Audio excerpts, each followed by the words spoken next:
প্ৰিয় দৰ্শকবৃন্দ, আপোনালোক আটাইলৈকে জনাইছোঁ শান্তিৰ হিয়া ভৰা অভিবাদন। সালামুন আলাইকুম, তিপ্তম মুবাৰাকাতান তাইয়্যিবা। বিগত দুটা দিনত নিকট আত্মীয়ৰ কোনো এজন ব্যক্তিৰ ইন্তেকালৰ হেতুকেই আমাৰ ধাৰাবাহিকতা আমি অক্ষুণ্ণ ৰখাৰ ক্ষেত্ৰত আমি ব্যৰ্থ হ'লোঁ। তাৰ বাবে আমি আপোনালোকৰ আগত দুখ প্ৰকাশ কৰিছোঁ। যি কি নহওক, আমি পুনৰ আমাৰ এই ধাৰাবাহিকতা আমি আৰম্ভ কৰিব লৈছোঁ। আৰু যিহেতু আমি কোৰাণ মজিদ তিলাৱত কৰাৰ বাবে আমি আগবাঢ়িছোঁ, গতিকে এই ক্ষেত্ৰত বিতাড়িত শয়তানৰ সকলো ধৰণৰ প্ৰৰোচনাৰ পৰা মহান আল্লাহৰ ওচৰত আশ্ৰয় বিচাৰিছোঁ। ৰব্বি আউযু বিকা মিন হামাজাতি শায়াতিন ওয়া আউযু বিকা ৰব্বি আন ইয়াহদুৰুন।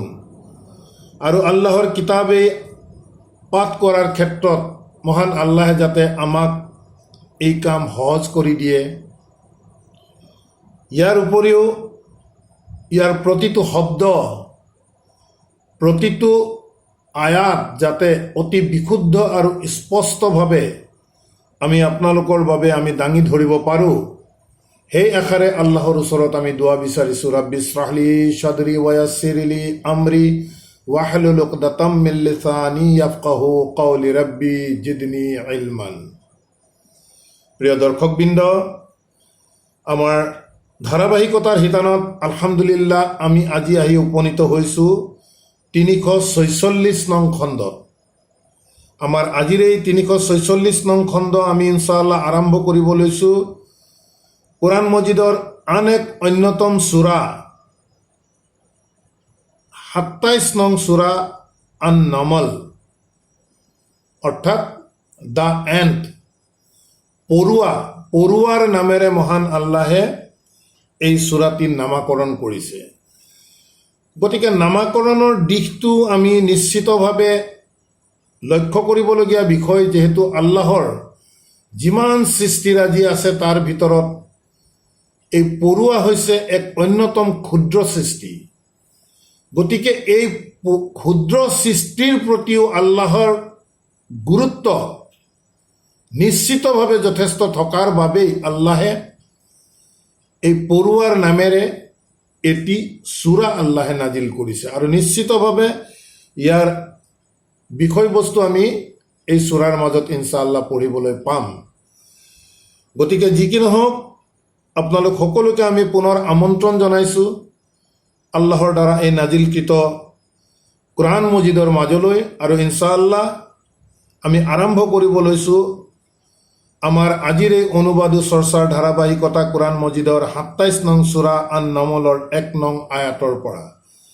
বিসমিল্লাহিৰ ৰহমানিৰ ৰহিম। তাসিন তিলকা আয়াতুল কুৰআনি ওয়া কিতাবিন মুবিন। দুটি বিচ্ছিন্ন আখৰেৰে মহান আল্লাহে এই সূৰা আৰম্ভ কৰিছে। তাসিন,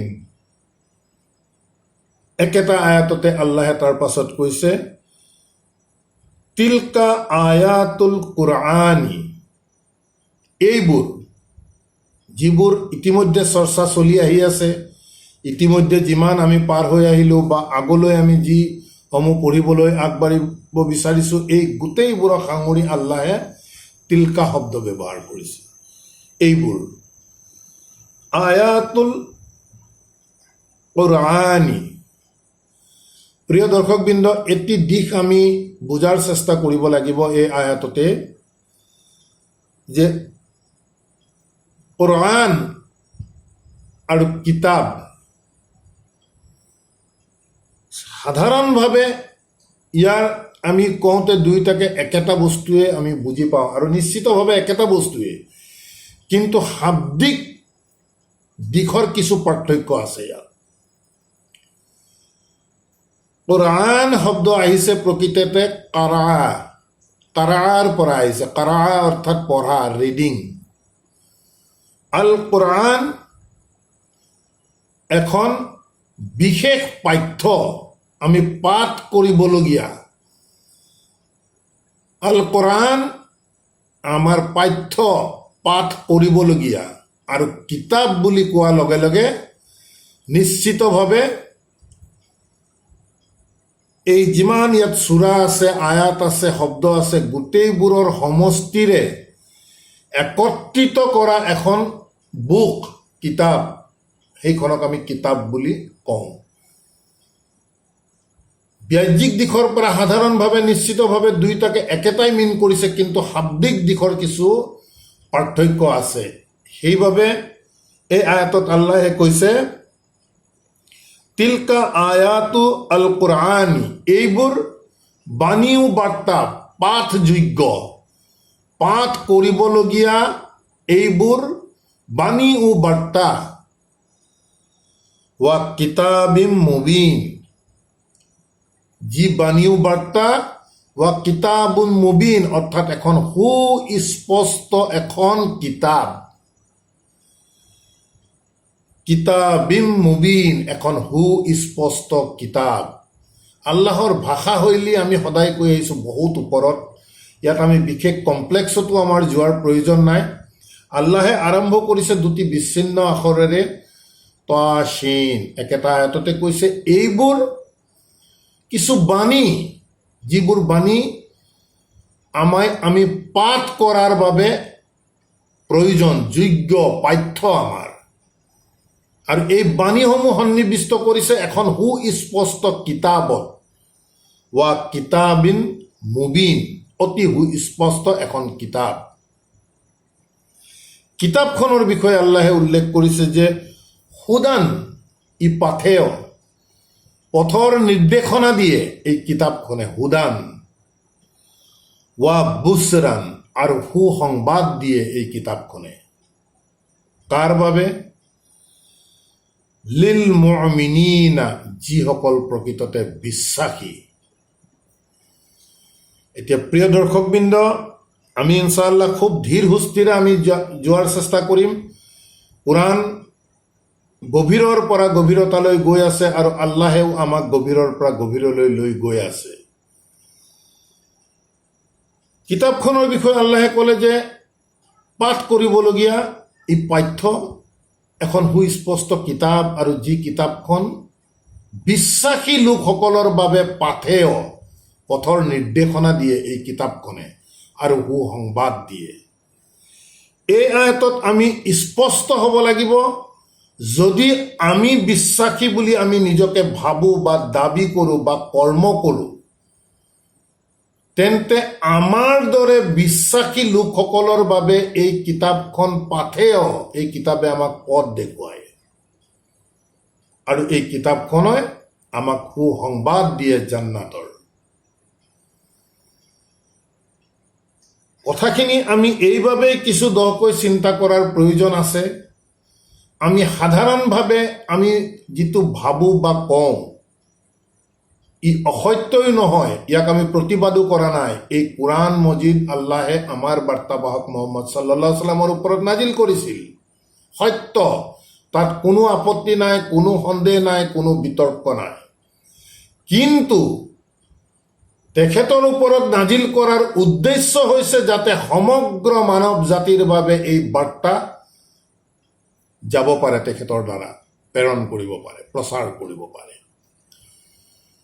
সেয়েহে কোৰআনৰ যিমান আয়াত আছে, সেই আয়াতসমূহ আমাৰ পুৰণিকলীয়া যি কনচেপ্ট ব্ৰেইনত সোমাই আছে যে এই আয়াতসমূহ কেৱল বাৰ্তাবাহক মুহাম্মদ সাল্লাল্লাহু আলাইহি ওয়াসাল্লামক কৈছে, গোটেই দায়িত্ব আমি তেখেতৰ কান্ধৰ ওপৰত যদি ৰাখি থওঁ, তেন্তে এই কোৰআনৰ দ্বাৰা আমাৰ কোনো কাম নাইকিয়া হৈ যাব। আল্লাহৰ উদ্দেশ্য কিন্তু সেইটো নহয়। সেইবাবে আল্লাহে ইয়াত কৈছে যে হুদান ওয়া বুছৰান লিল মুমিনিন, ইয়াত বাৰ্তাবাহকৰ বুলি কোৱা নাই। যিখিনি কথা বতৰা আল্লাহে ইয়াত কৈ আছে, নিশ্চিতভাৱে মাধ্যম বাৰ্তাবাহক যেতিয়া কোৰআন নাজিল কৰি হৈছিল,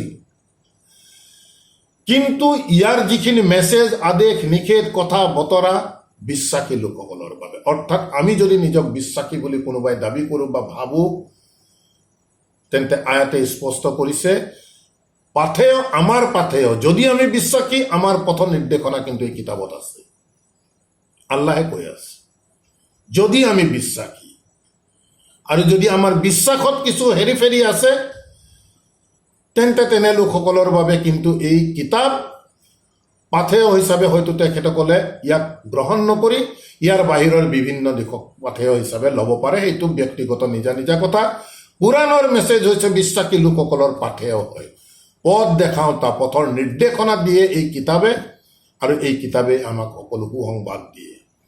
সেয়েহে কোৰাণ প্ৰকৃততে প্ৰত্যেকজন মানুহৰ বাবে প্ৰতিটো আয়াত প্ৰকৃততে এফেক্টিভ। এই দিশটো কিন্তু আমি তীক্ষ্ণভাৱে চিন্তা কৰাৰ প্ৰয়োজন আছে। কা বুলি যিটো আল্লাহে ছেকেণ্ড পাৰ্চনত সম্বোধন কৰি আছে, এই কেৱল আমি বাৰ্তাবাহকৰ কান্ধত বোজা দি ৰাখি তেখেতৰ প্ৰতিয়ে নাজিল হৈছে, গতিকে তেখেতৰ কথা আমাৰ ইয়াত কোনো দায়িত্ব নাই। এনে মানসিকতা বিভিন্ন কাৰণত আমাৰ মাজত গ্ৰ' হৈছে, যাতে মানুহক কোৰাণৰ পৰা আঁতৰাই ৰখাৰ এটি কৌশল হয়। এই কৌশলসমূহ আমি এতিয়া ভেদ কৰিব লাগিব। প্ৰত্যেকটো কৌশল কোৰাণৰ আয়াতৰ দ্বাৰা আমি ভেদ কৰাৰ চেষ্টা কৰিব লাগিব। আৰু সেই ভেদ কৰিবলৈ আমি যাওঁতে আমি দেখিছোঁ যে এই কোৰাণ আমাৰ বাবে, যদি আমি বিশ্বাসী হয়, ইয়াৰ প্ৰতিটো কথা আল্লাহে আমাক কৈ আছে। যদি মই পঢ়ি আছো কা বুলি ছেকেণ্ড পাৰ্চনত সম্বোধন কৰি আল্লাহে মোকেই কৈ আছে কথাখিনি। এই দিশটো কিন্তু আমি আহ্বান জনাম, কিছু যাতে চিন্তা চৰ্চা কৰে, তেতিয়াহে এই কথা বতৰাবোৰ প্ৰকৃততে আমাৰ গাত লাগিব। অন্যথা যদি আমি কেৱল বাৰ্তাবাহকৰ কান্ধত বোজা ৰাখি থওঁ, তেন্তে কোৰাণৰ কথা বতৰাই আমাক স্পৰ্শ নকৰিব। আহ্বান জনাম প্ৰিয় দৰ্শকবৃন্দ, এই দিশবোৰ যাতে আমি বিশ্লেষাত্মক দৃষ্টিভংগীৰে চোৱাৰ চেষ্টা কৰোঁ। ইনশাআল্লাহ লাভ আমাৰ হ'ব। আল্লাহে ইনশাআল্লাহ কোৰাণৰ শিক্ষা দিব আমাক। তাৰপাছত লিল মুমিনিন বুলি কোৱাৰ পিছত পৰৱৰ্তী আয়াতত আল্লাযিনা ৰিলেটিভ প্ৰনাউন, অৰ্থাৎ মুমিন যিসকল বিশ্বাসীসকলৰ বিষয়ে আল্লাহে কৈছে। কোন বিশ্বাসী? আল্লাযিনা ইউকিমুনা সালাতা, যিসকলে আল্লাহৰ এই আদেশক নিজৰ ওপৰত বাস্তৱায়ন কৰে। যেহেতু এই আদেশ, এই পথৰ নিৰ্দেশনা আমাৰ বাবে, যদি আল্লাহে আমাৰ বাবে বুলি কৈছে, তেতিয়া নিশ্চিতভাৱে ইয়াক আমি বাস্তৱায়ন কৰিব লাগিব। আমি বহুবাৰ এই চৰ্চা কৰিছোঁ ইউকিমুনা সালাত। এতিয়া আৰু পুৰণিকলীয়া যি কনচেপ্ট আছিলে যে নামাজ প্ৰতিষ্ঠা কৰা, এই মুহূৰ্তত আমি কোৰাণ মজিদ আল্লাহে আমাক যি পৰ্যায়লৈ লৈ গৈছে, সেই অনুবাদে প্ৰকৃততে ইয়াত খাপ কোনো কাৰণত খুৱাব নোৱাৰি। আমি দেখি আহিছোঁ নামাজ প্ৰতিষ্ঠা বুলি কওঁতে নামাজী লোক হাজাৰ হাজাৰ লাখ লাখ আমাৰ চকুৰ আগত আছে। তাৰ ভিতৰত কিমান সংখ্যক প্ৰকৃত অৰ্থত প্ৰকৃততে ভাল পৰ্যায়ত আছে, বিবেচনা আপোনালোকেই কৰিব। কিন্তু আল্লাহৰ আদেশ যদি আমি আমাৰ মাজত বাস্তৱায়ন কৰোঁ, ইনশাআল্লাহ সেই মানুহ কিছু পৃথক হ'বই লাগিব। গতিকে কৈছে, সেইসকল বিশ্বাসী ইউকিমুনা সালাতা, যিসকলে আল্লাহৰ আদেশ নিষেধক নিজৰ ওপৰত বাস্তৱায়ন কৰে, ওয়া ইউতু জাকাতা, আৰু তেওঁলোকে আল্লাহৰ ওচৰত পৰিশুদ্ধিৰ নিবেদন কৰি থাকে সদায়। পুৱা গধূলি যি আমাৰ আনুষ্ঠানিক আল্লাহৰ সৈতে সালাতৰ কমিউনিকেশ্যনৰ কথা আহিছে, ইয়াৰ দ্বাৰা প্ৰকৃততে আমি কি কৰোঁ? যিমানখিনি আল্লাহৰ আয়াত আমি বাস্তৱায়ন কৰাৰ বাবে চেষ্টা কৰিছোঁ, তাৰ বাবে আল্লাহৰ ওচৰত আমি কাকুতি মিনতি কৰি থাকোঁ যে আল্লাহ আমাক পৰিশুদ্ধি কৰা, পৰিশুদ্ধিৰ নিবেদন, জাকাত পৰিশুদ্ধি। এতিয়া আৰু 2.5% মানুহৰ স্থাৱৰ অস্থাৱৰ সম্পত্তিৰ ওপৰত টকা দি পেলাই জাকাত দিয়াৰ কনচেপ্ট এই পৰ্যায়ত কিন্তু কোৰাণৰ এজন প্ৰকৃত পাঠকে কেতিয়াও গ্ৰহণ কৰিব নোৱাৰে। তেনেধৰণৰ পইচাই, সেই কনচেপ্টে পইচাখিনিক পিউৰিফাই কৰিলে আমি ধৰি ল'লোঁ, মানুহ ক'ত পিউৰিফাই হ'ল? আল্লাহৰ উদ্দেশ্য মানুহক পিউৰিফাই কৰা। আমি সেই যি 2.5%ৰ আমাৰ যি অস্থাৱৰৰ যিটো আমি দিয়াৰ যিটো কেলকুলেশ্যন সমাজত চলি আছে, সেই পইচাখিনিক পিউৰিফাই কৰিলে, কিন্তু মানুহ জানো পিউৰিফাই হৈছে? হোৱা নাই। বাস্তৱিকতা আমি মানি ল'ব লাগিব এই কথাবোৰ। গতিকে কোৰাণৰ আমি কাকো জোৰ জবস্তিলৈ যোৱা নাই, কাকো দাবী কৰিব বিচৰা নাই। কোৰাণৰ আয়াতে প্ৰকৃততে কি কৈছে সেই কথা নিশ্চিতভাৱে অতি স্পষ্টকৈ আমি দাঙি ধৰাৰ চেষ্টা কৰিছোঁ। বিচাৰ বিবেচনা কিন্তু প্ৰত্যেকৰ নিজৰ। গতিকে ইউকিমুনা ছলাত ৱা ইউতু জাকাত ৱা হুম, আৰু সিহঁতি বিল আখিৰাতি হুম ইউকিনুন, পৰকালৰ ক্ষেত্ৰত সিহঁত দৃঢ় বিশ্বাসী। হ'বই, কি হ'ব কি নাই ডিটেইলছ জানিবৰ কাৰণে আমি কোৰাণৰ ভিতৰত আহিব লাগিব। যিয়েই কোৰাণৰ ভিতৰত আহিলে, কোৰাণৰ আদেশ নিষেধ বাস্তৱায়ন কৰিলে, নিবেদন কৰিলে, আল্লাহৰ ওচৰত পৰিশুদ্ধিৰ বাবে চেষ্টা কৰিলে, আল্লাহৰ ওচৰত নিবেদন কৰিলে, তেনে লোকৰ বাবে বা পৰকাল সন্মুখৰ আগত একেবাৰে ভিজিবল হৈ থাকিব, দেখা পাব। দৃঢ় বিশ্বাসী হ'ব লাগিব সিহঁত পৰকাল সন্দৰ্ভত। কিন্তু আমাৰ সাধাৰণতে আমি পৰকালৰ কথা বতৰা জানো, তাক আমি অকণমান ছেকেণ্ড পেপাৰ টাইপত আমি থৈ দিওঁ। হ'ব তেনেকৈ আল্লাহে কৈছে, দেখা যাব, মানুহটো বহুত আছে, আমিতো পৃথিৱীও চলাব লাগিব, চব কৰিব লাগিব, নহ'লে খাম কেনেকৈ, বিভিন্ন ধৰণৰ লজিকেৰে আমি আছোঁ। এই কথা নহ'ব, একেবাৰে সুদৃঢ় হ'ব লাগিব বিশ্বাস পৰকাল সন্দৰ্ভত। আল্লাহে তেওঁলোককহে মুমিন বুলি কৈ আছে। তাৰপিছত কৈছে ইন্না আল্লাযিনা লা ইউমিনুনা বিল আখিৰাতি, নিশ্চয় ইন্না আল্লাযিনা, যিসকলে লা ইউমিনুনা বিল আখিৰাতি, পৰকাল সন্দৰ্ভত তেওঁলোকৰ বিশ্বাস সুনিশ্চিত নহয়, সুদৃঢ় নহয়, তেনে লোকসকলৰ বিষয়ে আল্লাহে উল্লেখ কৰি ইয়াত কৈছে যে জাইয়ান্না লাহুম, সিহঁতৰ বাবে আমি খুব সুন্দৰ কৰি দিওঁ, আকৰ্ষণীয় কৰি দিওঁ, ভাল দেখুৱাওঁ সিহঁতক। জাইয়ান্না, আল্লাহে কৈছে আমি সিহঁতক আকৰ্ষণীয় সুন্দৰতম দেখুৱাই দিওঁ। আমি সিহঁতক কি দেখুৱাই দিয়ে? আমালাহুম, সিহঁতৰ যি কৰ্ম। আমল, আমল অৰ্থ কৰ্ম। এতিয়া দুনিয়াই আমি যিমানবোৰ দুনিয়াই প্ৰাপ্তিৰ বাবে কৰা সেই কৰ্মও ইয়াত সন্নিৱিষ্ট হ'ব, বা পৰকালৰ উদ্দেশ্যত আমি কোৰাণৰ বাহিৰত আমি যিমান কৰ্ম কৰি আছোঁ, আমল কৰি আছোঁ, দুয়োটা দিশ ইয়াত কিন্তু ইনক্লুড হ'ব। এই দুয়োটা দিশকে, দুনিয়াৰ প্ৰয়োজনীয়তাকো আল্লাহে ভাল দেখুৱাই দিব। তেওঁ বিবেকে ক'ব নাই দুনিয়াততো এইখিনি লাগিবই, বেছিক বস্তু এইখিনি নিশ্চয়, এইখিনি নহ'লে কেনেকৈ হ'ব, এইখিনি আমি চলাবই লাগিব। গতিকে দুনিয়াই প্ৰাপ্তিৰ যিমানবোৰ কাম সেইখিনি তেওঁ ভাল লাগি থাকিব।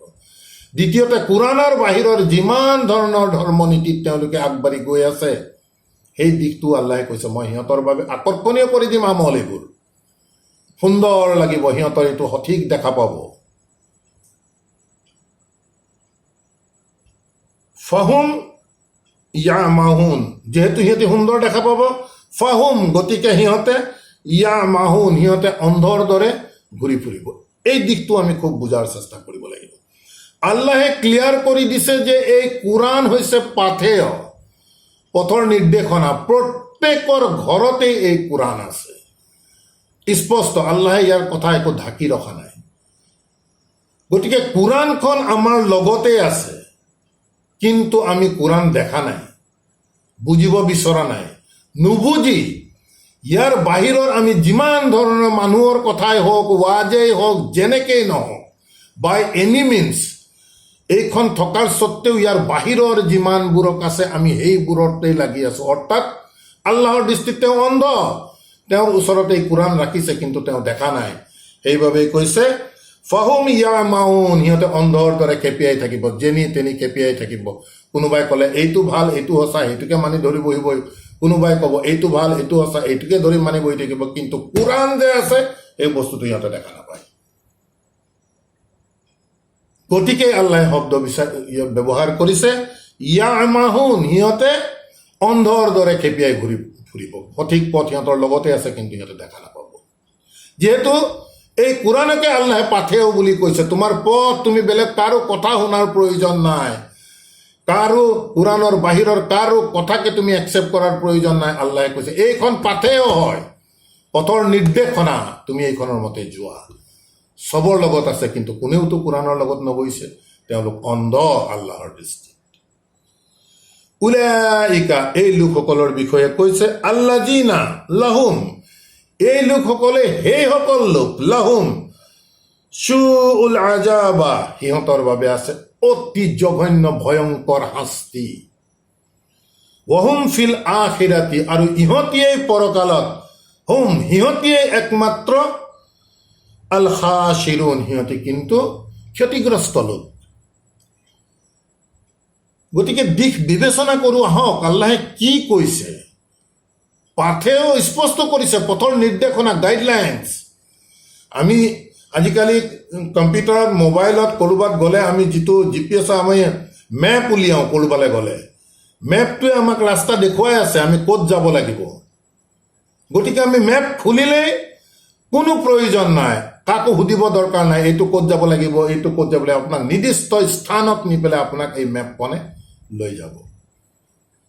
সেই দৃষ্টিভংগীৰে আল্লাহে কৈছে যে তোমাৰ পাথেও, তুমি যদি জান্নাত পাব লাগে, এইখন তোমাৰ ৰোড মেপ, তুমি এইখনৰ মতে যাব লাগিব। গতিকে আল্লাহে এই মেপ দি দিছে, মেপ মতে যদি আমি নেযাওঁ, মানুহক ইজনক সুধো কোনফালে যাব লাগিব, এইফালে ক'লে তাৰপিছত গৈ ৰাস্তা বিচাৰি নাপাব, এইফালে যাব ৰাস্তা, আল্টিমেটলি দিশহাৰা হৈ যাব, অন্ধ হৈ যাব তেওঁ। এই দিশবোৰ আমি খুব ইজিলি আমি কোৰাণৰ পৰা আমি বুজাৰ চেষ্টা কৰিব লাগিব। ওয়া ইন্নাকা লা তুলাক্কা আল কুৰআনা মিন লাদুন হাকিমিন আলিম। প্ৰিয় দৰ্শকবৃন্দ, যথেষ্ট প্ৰাসংগিক এই আয়াতবোৰ। আমি প্ৰথমতেই কৈছোঁ আল্লাহে এই কোৰাণ বিশ্বাসী লোকসকলৰ বাবে কৈছে। গতিকে প্ৰত্যেকটো আয়াত নিশ্চিতভাৱে নাজিল, কোৰাণ নাজিল হওঁতে বাৰ্তাবাহকৰ প্ৰতি হৈছে যাতে আমাৰ বাবে। এতিয়া আমি যিহেতু পাই আছো, আমাৰ সন্মুখত বাৰ্তাবাহক নাই, গতিকে এই কোৰাণ আল্লাহে কৈছে যিহেতু হুদান বুছৰান আমাৰ বাবে, তেন্তে ইয়াত আমাৰ যিখিনি ইয়াত ব্যৱহাৰ, ইয়াত কা শব্দ ব্যৱহাৰ কৰিছে, ওয়া ইন্না কা, আৰু নিশ্চয় তোমাৰ প্ৰতি। লা তুলাক্কাল কুৰআনা ইলকা, তুলাক্কা নিশ্চিতভাৱে তোমাৰ প্ৰতি নিক্ষিপ্ত হৈছে, দি দিয়া গৈছে তোমাক, আল কুৰআনা, মোক কৈ আছে, আপোনাক কৈ আছে, প্ৰত্যেকজন পাঠকক কৈ আছে। এই দৃষ্টিভংগীৰে আমি যদি নাযাওঁ, এই কোৰাণ আমাৰ কাৰণে এফেক্টিভ নহ'ব। ইয়াৰ সম্পূৰ্ণ দায়িত্ব আমাৰ বাৰ্তাবাহকৰ কান্ধত আমি দি ৰাখিব লাগিব। এই তুলাক্কা শব্দটোৰ বাবে আমি আপোনালোকক লৈ যাব বিচাৰিছোঁ একদম প্ৰথম অৱস্থাৰ আমি সূৰাটো আল বাকাৰা, সূৰা আল বাকাৰাৰ আমি আপোনালোকক নিব বিচাৰিছোঁ 35, 36, 37 নং আয়াতত। বিষয়বস্তু এনেকুৱা, যেতিয়া আল্লাহে আদম আৰু তেওঁৰ পৰিবাৰ, স্ত্ৰীক, আদম আৰু তেওঁৰ পৰিবাৰক যেতিয়া জান্নাতত থাকিবলৈ দিলে, ক'লে এই গছজোপাৰ ওচৰত নাযাবা, গছৰ ফলত। তেতিয়া কিন্তু লগে লগে শয়তান আদমসকলৰ ওপৰত লাগি গ'ল আৰু তেওঁলোকক আল্টিমেটলি সেই গছৰ ওচৰত শয়তানে লৈ গুচি গ'ল। এই কাম যেতিয়া কৰিলে, আল্লাহ কৰ্তৃপক্ষৰ তৰফৰ পৰা তেওঁলোকক শয়তান, আদম স্ত্ৰীক তাৰ পৰা উলিয়াই পঠিয়াইছিলে। এই দিশবোৰ আমি পঢ়ি আহিছোঁ। গতিকে ইয়াত উলিয়াই পঠোৱাৰ পিছত আল্লাহে কৈছে ফাতালাক্কা আদামু, উলিয়াই পঠোৱাৰ পিছত ফাতালাক্কা আদামু, তাৰ পিছত নিক্ষিপ্ত কৰা গ'ল, নিক্ষিপ্ত হ'ল আদমৰ প্ৰতি মিৰ ৰাব্বিহি, তেওঁৰ প্ৰতিপালকৰ তৰফৰ পৰা, কালিমাতিন, কিছু কথা। এই কথা যেতিয়া তেওঁৰ প্ৰতি নিক্ষিপ্ত হ'ল, পাই গ'ল, তেখেতে ৰিচিভ কৰি ল'লে, ফাতাবা আলাইহি, তেতিয়া আদমে কি কৰিলে, ফাতাবা আলাইহি, সেই কথাৰ প্ৰতি ঘূৰি আহিলে। ইন্নাহু হুৱা আত-তাওৱাবুৰ ৰহিম, ইন্নাহু নিশ্চয় তেখেত, আল্লাহ, হুৱা তেখেতে সেইজন, আত-তাওৱাবু যি অনুতপ্তকাৰী, আৰ ৰহিম তেখেতৰ প্ৰতি যথেষ্ট কৰোণাময়। গতিকে ইলকা, ফাতালাক্কা, ইলকা শব্দ আহিছে। তাৰ পাছততো কৈ আছে আল্লাহে কুলনা, তাৰপিছত আল্লাহে কৈছে আমি কৈছিলোঁ এহবিতু মিনহা জামিয়ান, এই তেওঁলোকক প্ৰত্যেককে তাৰ পৰা নামি আহিবলৈ ক'লে। ফা ইম্মা, মন কৰিব, তাৰপিছত যেতিয়া নামি আহি পৃথিৱীলৈ পঠিয়ালে, পৃথিৱীত তোমালোকৰ প্ৰয়োজনীয় সকলো বস্তু পাবা, তোমালোকৰ এটা নিৰ্দিষ্ট সময়ৰ বাবে এই কথাখিনি ইয়াত আহিছে, আপোনালোকে এইখিনি চাব। তাৰপিছত কৈছে তাৰ পৰা উলিয়াই পঠোৱাৰ পিছত ফাইম্মা ইয়াতিকুম মিন্নি, আল্লাহে কৈছে আদম আলাইহিস সালামক, ফাইম্মা তাৰপিছত যেতিয়া ইয়াতিকুম তোমালোকে পাবা, তোমালোকৰ ওচৰত যাব, মিন্নি মোৰ তৰফৰ পৰা, হুদান পাথেয়, পথৰ নিৰ্দেশনা, ফামান তেতিয়া যিয়ে তাবিয়া হুদা এই পাথেয়ক যি অনুসৰণ কৰিব, ফালা খাউফুন আলাইহিম তেওঁ ভয় কৰিবলগীয়া কোনো কথা নাই, ৱালা হুম ইয়াহজানুন আৰু তেওঁ কোনো দুৰৱস্থাটো পতিত নহয়। এতিয়া মূল কথাটো হৈছে প্ৰাথমিক অৱস্থাতে আল্লাহে তালাক্কা কৰিছিলে, ইলকা কৰিছিলে কিছু কথা আদমৰ প্ৰতি। তাৰপিছত কৈছে যিয়ে এই কথাক অনুসৰণ কৰিব তেওঁ কিন্তু ভয় কৰিব লগা একো নাই। ইলকা একেটা শব্দই ইয়াত ব্যৱহৃত হৈছে। ওয়া ইন্নাকা লা তুলাক্কা আৰু নিশ্চয় তোমাৰ প্ৰতি নিক্ষিপ্ত কৰা গৈছে আল কুৰআনা এই পাঠ্য, মিন লাদুন হাকিমিন আলিম এনে এক সত্তাৰ পৰা যিজন হাকিমুন আলিম, যিজন জ্ঞান গৰ্ভপুষ্ট আৰু যিজন আলিম তেখেত সকলো জানে। অৰ্থাৎ আল্লাহ কনফাৰ্ম কৰি দিছে যে এই কোৰআনৰ কথা বতৰাবোৰ তোমাৰ প্ৰতি নিক্ষিপ্ত কৰা গৈছে। ওয়া ইন্নাকা লা তুলাক্কা নিশ্চিতভাৱে তোমাৰ প্ৰতি নিক্ষিপ্ত, যিদৰে আদমৰ প্ৰতি নিক্ষিপ্ত কৰা গৈছিল, বাৰ্তাবাহকৰ প্ৰতি যিধৰণে কোৰআন নাজিল হোৱাৰ সময়ত নিক্ষিপ্ত কৰা গৈছিল, প্ৰত্যেকজন পাঠকৰ বাবে এই আয়াত কিন্তু প্ৰযোজ্য হ'ব। আল্লাহে কৈছে নিশ্চয় তোমাৰ বাবে, প্ৰথমতেই কৈছে মুমিনসকলৰ বাবে, সেইবাবে নিশ্চয় তোমাৰ বাবে নিক্ষিপ্ত কৰা গৈছে এই কোৰআন। তাৰ পৰা বিশ্বাসযোগ্য এনে এক সত্তা যিজন জ্ঞান গৰ্ভপুষ্ট আৰু যিজন সকলো জানে। কনফাৰ্মেশ্যন দি দিছে আল্লাহৰ পৰা আহিছে, ইয়াত আমি আৰু ছেকেণ্ড থটৰ কোনো অপশ্যন নাই ইয়াত। তাৰপিছত কৈছে ইজ ক্বালা মূসা লি আহলিহি, উদাহৰণ আহিছে ইয়াৰ পিছত। ইজ ক্বালা মূসা লি আহলিহি, যেতিয়া মূসাই কৈছিল তেওঁৰ পৰিয়ালবৰ্গক, ইন্নী আনাস্তু নাৰান নিশ্চয় মই সম্ভেদ পাইছো, জুইৰ সম্ভেদ পাইছো। এই কথা বতৰাবোৰ আমি পঢ়ি আহিছো আগতে, তথাপি ইয়াত ৰিপিটেশ্যন হৈছে। ইয়াত কৈছে ইজ ক্বালা মূসা লি আহলিহি, যেতিয়া মূসাই তেওঁ পৰিয়ালবৰ্গক কৈছিল, ইন্নী নিশ্চয় মই, আনাস্তু নাৰান জুইৰ কিছু সম্ভেদ পাইছো মই, সাআতিয়াকুম মিনহা গতিকে সাআতিয়াকুম তোমালোকৰ প্ৰতি লৈ আহিম, মিনহা তাৰ পৰা, য'ত সম্ভেদ পাইছে, অৰ্থাৎ জুইৰ উৎসটো বুজাইছে। বাৰ্তা তেওঁ পৰিয়ালবৰ্গক কৈছে নিশ্চয় মই জুইৰ সম্ভেদ পাইছো, সাআতিয়াকুম গতিকে মই তোমালোকৰ বাবে লৈ আনিম, মিনহা য'ত সম্ভেদ পাইছো জুইৰ উৎস, তাৰ পৰা বিখাবাৰিন কিছু খবৰ হয়তো তোমালোকৰ বাবে লৈ আনিম, তাৰ পৰা মই যাওঁ তালে। আও অথবা আতিকুম অথবা মই তোমালোকৰ বাবে লৈ আনিম, বিশিহাবিন কাবাসিন এটি জ্বলন্ত জুইৰ শিখা, অৰ্থাৎ মুছাল টাইপৰ জ্বলন্ত জুই হয় তোমালোকৰ বাবে কিছু খবৰ লৈ আনিম, নতুবা তাৰ পৰা যিহেতু জুইৰ সম্ভেদ পাইছো মই তোমালোকৰ বাবে এটি জুইৰ পোহৰ লৈ আনিম। লাআল্লাকুম যাতে তোমালোকে, তাস্তালুন যাতে তাৰ পৰা তোমালোকে নিজৰ দেহা জুই ফুৱাব পাৰা, তোমালোকে গা গৰম কৰিব পাৰা। অৰ্থাৎ ইয়াৰ দ্বাৰা প্ৰমাণিত হৈছে সেই বিশেষ সময়টো ঠাণ্ডাকালিৰ অৱস্থা আছিল। মুছা আলাইহিছ সালামৰ পৰিয়ালক কৈছে যে মই জুইৰ সম্ভেদ পাইছো, গতিকে মই যাওঁ তালৈ, হয়তো তাৰ পৰা তোমালোকৰ বাবে কিছু খবৰ লৈ আনিম, নতুবা এটি জ্বলন্ত জুইৰ মুছাল লৈ আনিম, যাতে তাৰ দ্বাৰা তোমালোকৰ দেহা গৰম কৰিব পাৰা, জুই ফুৱাব পাৰা। ফালাম্মা জাআহা তাৰ পাছত যেতিয়া তালৈ গ'ল, নুদিয়া তেখেতক তেতিয়া তেখেতৰ প্ৰতি আহ্বান কৰা গ'ল, মাতা গ'ল। কি বুলি কৈছে? আন বুৰিকা মান ফিনাৰি, যে বৰকতময় আশীৰ্বাদ পুষ্ট কথাখিনি নুদিয়া যেতিয়া তালৈ গ'ল তেতিয়া তেওঁক আহ্বান কৰা গ'ল বা তেওঁক কোৱা গ'ল যে আন বুৰিকা মান ফিনাৰি, এই জুইৰ কাষত যি আছে তেওঁ আশীৰ্বাদ পুষ্ট বৰকতময়, ওয়া মান হাউলাহা আৰু ইয়াৰ চাৰিওকাষে জোন আছে, অৰ্থাৎ এই গ্ৰুপটো যে এৰি থৈ গৈছিল তেওঁলোককো কাভাৰেজ কৰি ল'লে ইয়াত আল্লাহে কৈছে যে তেওঁলোক আশীৰ্বাদ পুষ্ট বৰকতময় ৱা সুবহানাল্লাহি আৰু পবিত্ৰতা আল্লাহৰ ৰব্বিল আলামিন যিজন বিশ্ব জগতৰ সৃষ্টিকৰ্তা তথা প্ৰতিপালক ইয়া মূসা তাৰপিছত সম্বোধন কৰিলে প্ৰত্যক্ষভাৱে আল্লাহে মূসা আলাইহিস সালামক সম্বোধন কৰি কৈছে হে মূসা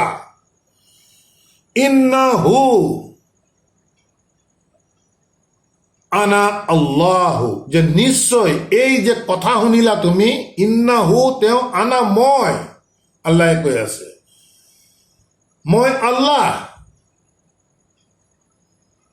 আল আজিজ আল হাকিম যি মহাপৰাক্ৰমী আৰু সকলো জ্ঞানৰ অধিকাৰী এই বুলি অদৃশ্য এটি শব্দ আহিল মূসা আলাইহিস সালামৰ প্ৰতি তেওঁক আকৰ্ষণ কৰি গ্ৰুপৰ মাজৰ পৰা উলিয়াই লৈ গ'ল জুইৰ সম্বেদ দেখুৱাই তাৰপিছত কৈছে যে এই জুইৰ কাষত যি আছে আৰু ইয়াৰ চাৰিওকাষে তেওঁলোক আশীৰ্বাদ পুষ্ট বৰকতময় পবিত্ৰতা আল্লাহৰ হে মূসা নিশ্চয় এই কথা বতৰাবোৰ যে কৈছে ইন্নাহু নিশ্চয় তেওঁ আনা আল্লাহ মই আল্লাহে কৈ আছো যি আল্লাহ মহাপৰাক্ৰমী আৰু সকলো জ্ঞানৰ অধিকাৰী তাৰপিছত ক'লে ৱা আলকি আশাকা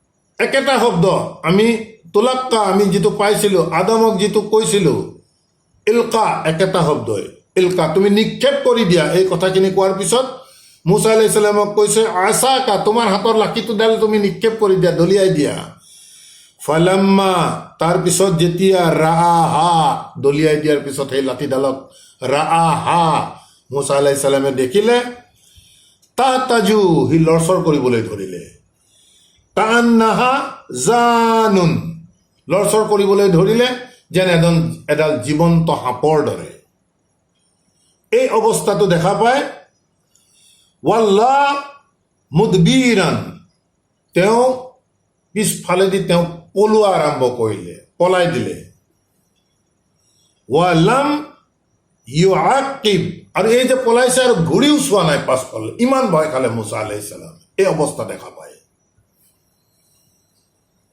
ইয়া মূসা তেতিয়া আল্লাহে পুনৰ তেওঁক কৈছে হে মূসা লা তাখাফ তুমি ভয় নকৰিবা ইন্নী নিশ্চয় লা ইয়াখাফু লাদাইয়া মোৰ ওচৰত ভয় নকৰে আল মুৰসালিন মুৰসালুন বাৰ্তাবাহকসকলে ৰসুলসকলে হে মূসা তুমি ভয় নকৰিবা নিশ্চয় মোৰ ওচৰত কোনো বাৰ্তাবাহকে ভয় নকৰে ইল্লা একচেপ্ট সেইসকলে ভয় কৰে মান জালামা যিসকলে অন্যায়কাৰী যিসকলে নিজৰ অন্যায় কৰিছে ভুল কৰিছে সুম্মা মন কৰিব প্ৰথমতে আল্লাহে ক'লে যে ভয় কৰে সেইসকলে প্ৰকৃততে যিসকলে মোক অন্যায় কৰিছে তেওঁলোক নিজকে সুম্মা তাৰপিছত বাদ্দালু হুসনান বাদা শুইন ভুল কৰিছে ঠিক তাৰপিছত বাদ্দালা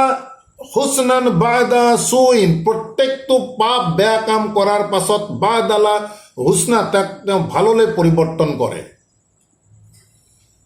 ফাইন্নী গফুৰুৰ ৰাহিম গতিকে জানি ৰাখা নিশ্চয় মই পৰম ক্ষমাশীল পৰম দয়ালু এতিয়া এই যিটো আয়াত আমি ইতিমধ্যে পাই আহিছোঁ ইয়াত আল্লাহে কৈছে যে ভয় নকৰিবা মোক যিসকলে ভয় কৰে অন্যায়কাৰীসকলে কিন্তু এটা কথা সেই অন্যায়কাৰীসকলেও যদি তেওঁলোকৰ যিমান বেয়া কাম সেই বেয়া কামবোৰ যদি ভাললৈ পৰিৱৰ্তন কৰি লয় তেতিয়া মই একচেপ্ট কৰি ল'ম এই কথাখিনি বুজাইছে ইয়াত যিহেতু মই পৰম ক্ষমাশীল আৰু পৰম দয়ালু আমি ইতিমধ্যে অতিক্ৰম কৰি অহা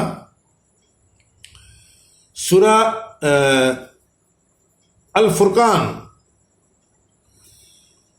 ফুৰকানত আপোনালোকে মন কৰিব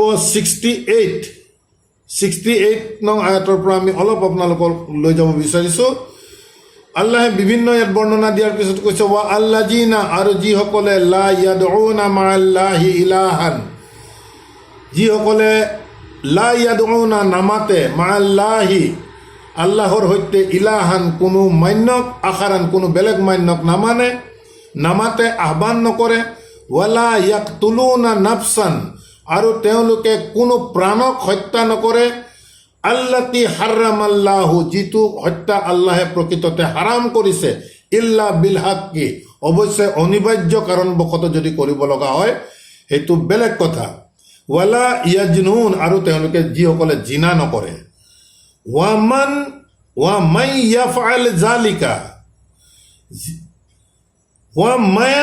ইয়াফআল জালিকা, আল্লাহে প্ৰথমখিনি ক'লে যিসকলে নকৰে, ওয়ামান, আৰু যিয়ে ইয়াফআল জালিকা, এইবোৰ কৰে, অৰ্থাৎ আল্লাহৰ সৈতে বেলেগক আহ্বান কৰে, বিনা কাৰণত প্ৰাণ হত্যা কৰে, যিসকলে জিনা কৰে, ওয়ামান, আৰু যিসকলে ইয়াফআল জালিকা, এই বেয়া কামবোৰ কৰে, ইয়ালকা আসামান, সিহঁতৰ প্ৰতি নিক্ষিপ্ত হ'ব কঠোৰ শাস্তি।